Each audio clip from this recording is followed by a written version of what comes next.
ദുരിയതമൻ ഹമൽനാ മഅ നൂഹ്, നൂഹ് നബിയുടെ ചരിത്രം പറയുമ്പോൾ അല്ലാഹു പറയുകയാ, ഇന്നഹു കാന അബ്ദൻ ശകൂറാ, നന്ദിയുള്ളവനാ നൂഹ്. നൂഹ് എന്ന് പറയുന്ന പ്രവാചകൻ നന്ദിയുള്ള അടിമയാണെന്ന് ഖുർആനിലൂടെ അല്ലാഹു പറയുകയാ. എന്തുകൊണ്ട്? ആ നൂഹ് നബിയുടെ ചരിത്രം എടുത്ത് വായിച്ചു നോക്കിയാൽ മനസ്സിലാക്കാൻ കഴിയുന്ന ഒരു കാര്യം, നൂഹ് നബി അലൈഹിസ്സലാമിന്റെ നാവിൽ ഏറ്റവും കൂടുതൽ വരുന്ന വാക്ക് അൽഹംദുലില്ലാഹ്. അല്ലാഹു നമുക്ക് ഈമാൻ നൽകുമാറാകട്ടെ, അല്ലാഹു നമുക്ക് ഈമാൻ നൽകുമാറാകട്ടെ, അല്ലാഹു നമുക്ക് ഈമാൻ നൽകുമാറാകട്ടെ. സുഖമല്ലേ? സുഖമാണോ? അല്ലേ? ആലോചിക്കുക എന്ത് പറയണോ.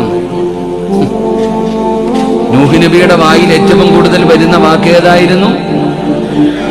നിനക്കെന്തേ സുഖമില്ലേ? ഞാൻ ചോദിക്കട്ടെ, ഇരിക്കണവർക്കൊന്നും സുഖമില്ലേ? എന്താ ക്യാൻസർ വല്ലതും ഉണ്ടോ നിനക്ക്? കയ്യില്ലേ, കണ്ണില്ലേ, കാലില്ലേ, നടക്കാൻ പറ്റുന്നില്ലേ നിനക്ക്? നീ എഴഞ്ഞാ വന്നേ? ബുദ്ധിയില്ലേ നിനക്ക്? അല്ലാഹ് നിനക്ക് എന്തെല്ലാം നിഅമത്ത് ചെയ്തു. ഇനി പറ, സുഖമല്ലേ? അതങ്ങ് പറയാൻ മടി. എന്താ ഉറക്കെ അങ്ങോട്ട് പറ, പിശുക്കനാവരുത്. സുഖമല്ലേ?